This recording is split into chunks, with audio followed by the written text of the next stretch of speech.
चलिए आइए अब हम लोग देखते हैं बैंकिंग सर्विसेज जो कि पोस्ट ऑफिस देता है। सो banking services offered by post offices. You know that banks deal with money. आप जानते हैं कि बैंक धन का लेन देन करते हैं। A bank accepts deposits from the public and grants loans and advances to those who are in need of funds. Bank जनता से जमा राशि लेते हैं और जिन लोगों को धन की जरूरत होती है उन्हें ऋण यानी लोन देते हैं। Besides accepting deposits and lending money, a bank also helps the customer keeping their valuables under safe custody, sending money from one place to another, providing business information, etc. इसके अलावा बैंक ग्राहकों की मूल्यवान वस्तुएं सुरक्षित रखने, एक स्थान से दूसरे स्थान तक धन भेजने, व्यापारिक सूचनाएं देने आदि जैसे काम करके अपने ग्राहकों की मदद करते हैं। Post offices undertake some of these services like accepting deposits from the public and withdrawal of deposits. Thus, we may say these are the banking services offered by the post office. Under this service, it offers various schemes to encourage the savings and motivate people to save. Let us learn about some of the important saving schemes offered by post office.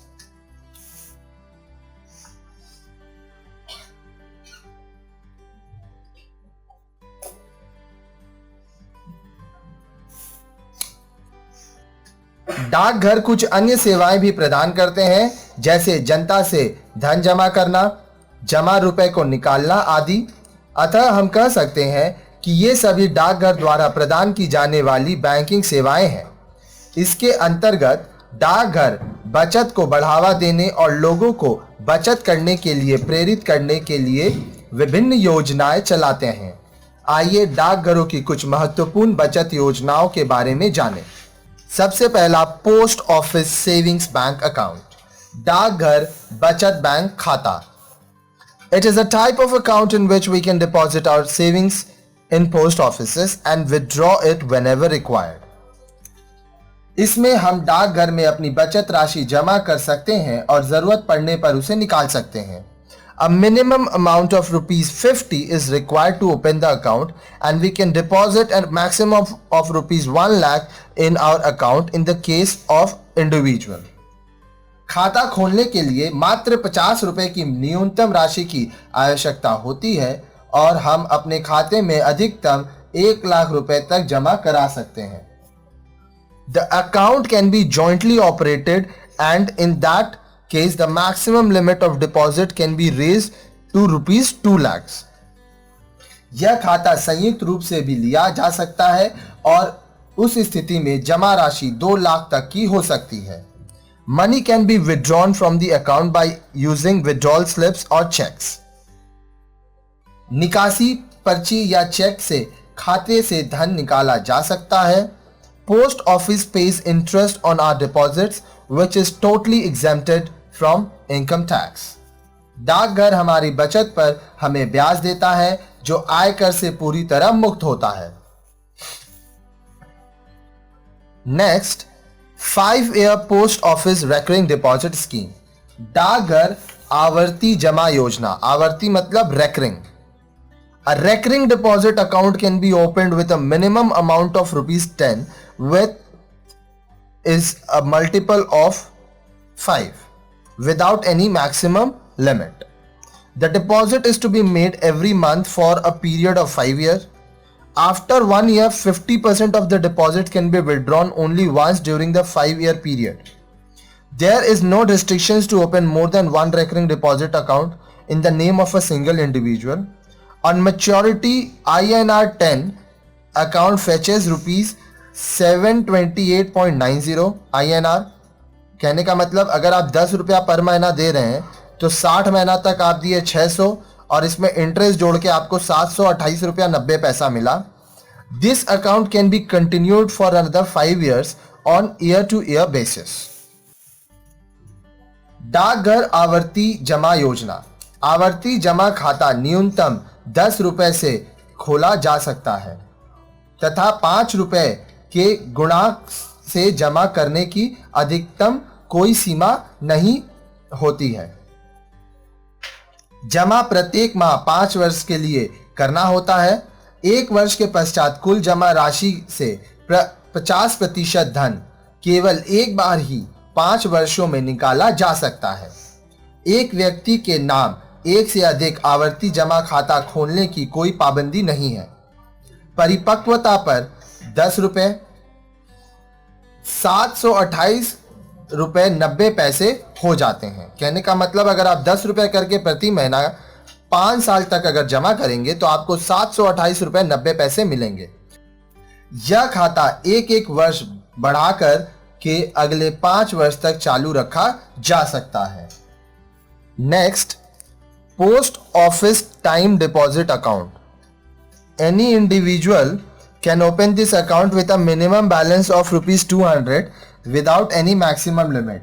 डाकघर सावधि जमा खाता ₹200 200 रुपए की न्यूनतम राशि से कोई भी व्यक्ति यह खाता खोल सकता है। The depositor makes deposit in lump sum and that amount matures after the expiry of a fixed period like 1, 2, 3 or 5 years. जमाकर्ता एक ही बार में पूरी राशि जमा करता है और यह राशि उसे एक निश्चित अवधि जैसे 1 साल, 2 साल, 3 साल और 5 साल के बाद मिलती है। Interest on this account is given on annual basis but computed quarterly. इस खाते पर तिमाही चक्रवृद्धि पर ब्याज लगाकर वर्ष में एक बार मिलता है। This account can also be opened by a trust. यह खाता न्यास द्वारा भी खोला जा सकता है। न्यास मतलब trust. The deposit amount as well as interest income is exempted from income tax. जमा राशि और ब्याज की राशि कर से मुक्त होती है। 4. Post office monthly income scheme, डाकघर मासिक आय योजना। Under this scheme, a fixed sum of money is deposited for 6 years and the depositor gets the interest on it every month.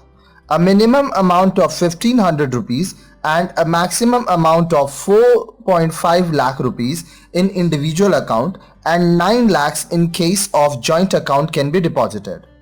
In addition to interest, the deposit amount also earns bonus at the rate 5% which is payable on maturity. Both interest as well as bonus is exempted from income tax. This account is suitable for retired employees or anybody who wants a regular income just like pension or salary.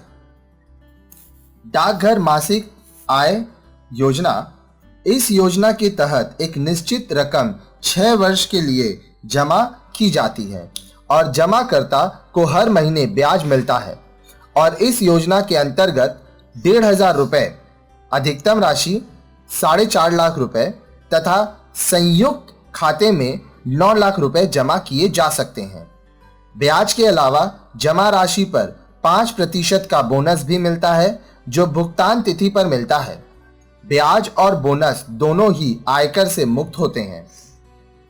यह खाता सेवानिवृत्त कर्मचारियों या किसी भी ऐसे व्यक्ति के लिए उपयुक्त होते हैं जो पेंशन या वेतन की तरह नियमित आय पाना चाहते हैं। Next, 6-year National Saving Certificates 8th issue scheme. National Saving Certificate NSC can be purchased from the post office by 1. An adult for himself or herself or for any minor or by any minor. 2 adults jointly or a trust. Minimum amount of deposit is ₹100 and there is no maximum limit of deposit. These certificates are available in denominations of ₹100, ₹500, ₹1,000, ₹5,000 and ₹10,000.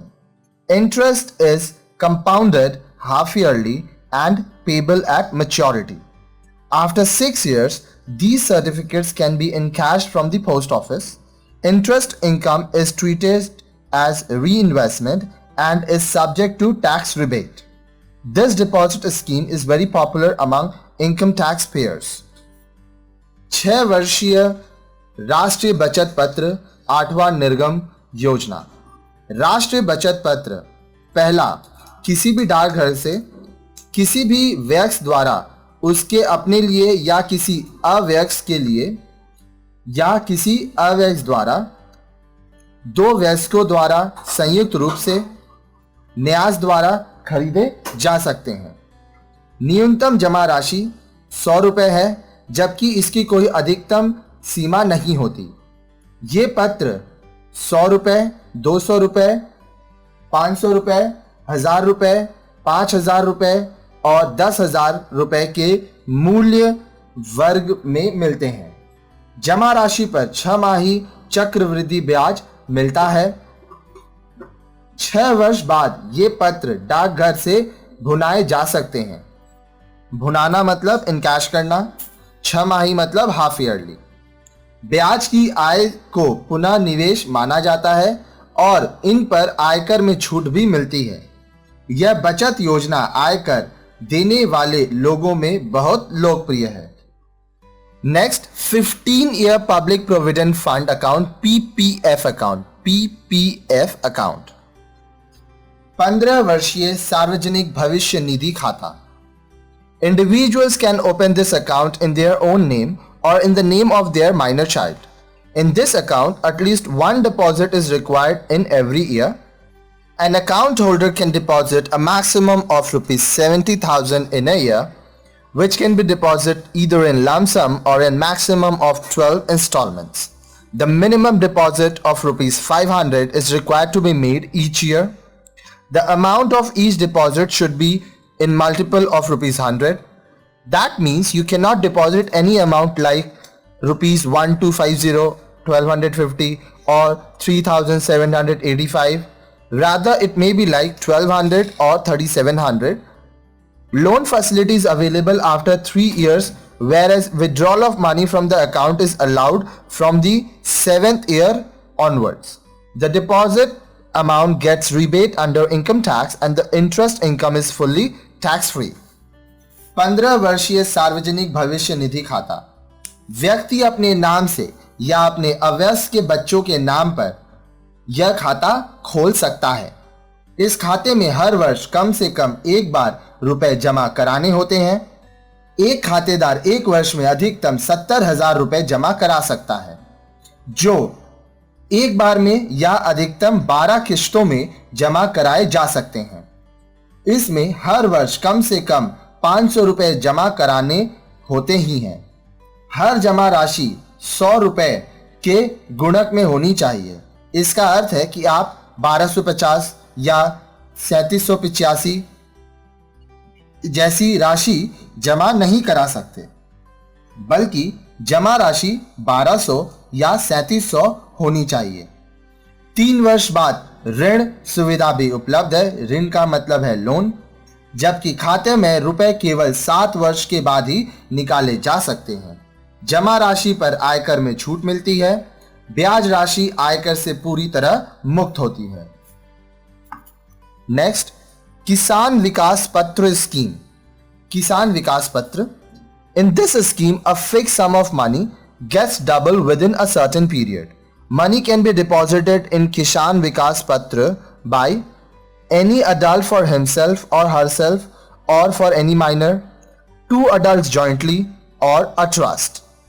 These are available in the denomination of 100, 500, 1000, 5000 and 10,000 rupees at all post office, while Kisan Vikas Patra of 50,000 rupees denomination is available only at general post offices GPO.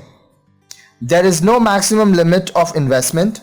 Money can be withdrawn before its maturity, but there is a minimum period called lock-in period within which your money cannot be withdrawn. किसान विकास पत्र इस योजना में एक निश्चित राशि अवधि के भीतर दोगुनी हो जाती है। किसान विकास पत्र में धन पहला किसी वयस्क द्वारा अपने लिए या किसी अवयस्क के लिए, दूसरा 2 वयस्कों द्वारा संयुक्त रूप से, तीसरा किसी न्यास द्वारा जमा किए जा सकते हैं। न्यास का मतलब होता है ट्रस्ट। ये पत्र 100 रुपए, 500 रुपए, 1000 रुपए, 5000 रुपए, 10,000 रुपए के मूल्य वर्गों में सभी डाकघरों में उपलब्ध होते हैं, जबकि 50,000 रुपए के किसान विकास पत्र केवल प्रधान डाकघर जीपीओ में ही मिलते हैं। निवेश की कोई अधिकतम सीमा नहीं है। परिपक्वता तिथि से पहले भी रुपए निकाले जा सकते हैं, परंतु एक न्यूनतम अवधि जिसे लॉक इन पीरियड कहते हैं से पहले रुपए नहीं निकाले जा सकते। नेक्स्ट है senior citizen savings scheme. In this scheme a person can deposit only once in the multiples of ₹1000 but not exceeding 15 lakh rupees. Maturity period is 5 years. It can be operated individually or jointly with spouse. The age should be 60 years or more, and interest is payable on 31st March, 30th June and 31st December in the first instance, and thereafter interest shall be payable on 31st March, 30th June, 30th September and 31st December. वरिष्ठ नागरिक बचत योजना। यह योजना में कोई भी वरिष्ठ नागरिक 1000 रुपए के गुणांकों में अधिकतम 15 लाख रुपए केवल एक बार में जमा कर सकता है। परिपक्वता अवधि 5 वर्ष है। यह व्यक्तिगत रूप से अथवा जीवन साथी के साथ संयुक्त रूप से प्रचालित किया जा सकता है। इसके लिए 60 वर्ष अथवा अधिक आयु होनी चाहिए। इसमें प्रथम वर्ष में 31 मार्च, 30 जून तथा 31 दिसंबर को ब्याज देय होता है एवं बाद के वर्षों में 31 मार्च, 30 जून, 30 सितंबर तथा 31 दिसंबर को ब्याज देय होता है।